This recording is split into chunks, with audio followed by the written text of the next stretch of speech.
So I do think it's interesting how the different races have contributed more or less to humans' knowledge and understanding and development over the centuries. So I was thinking that China has the largest population on Earth. I think it's 1.5 billion people. So it seems that logically, China should have made the greatest contribution to human knowledge. Most scientists who've achieved a great deal in the world should be Chinese. It would seem sensible to think that. But that's not the case.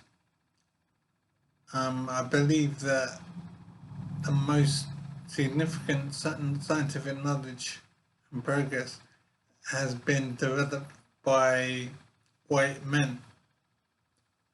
So that's simply the way it is.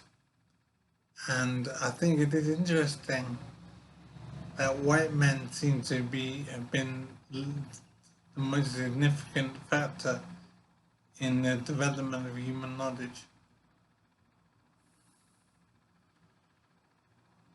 I think that there is a general fear to acknowledge something like this because people are worried about offending people and causing upset. And at the end of the day, if we're going to make progress in understanding why things are the way they are and why certain racial groups achieve different things, if we're going to understand, we have to acknowledge reality, see how things are. And it is white men who have carried the human race forward the most. When you think of scientists through history, philosophers and whatever, it tends to be white men who have achieved most and who have contributed the most. And this is just a fact. And we shouldn't have any problem in acknowledging this. I think it is interesting and we shouldn't avoid it for fear of hurting people and offending different groups of people. It's the way it is. Women need to stop being so sensitive about it. Chinese people, black people, Indian people need to realize how things are. It is white men who have contributed the most to human knowledge.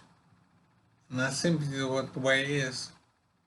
And I don't see any benefit to us in avoiding this fact for fear of offending people. I think it is an interesting thing to wonder why it is that white men have contributed the most. What's going on to explain this? Must be a combination of factors, I'd imagine.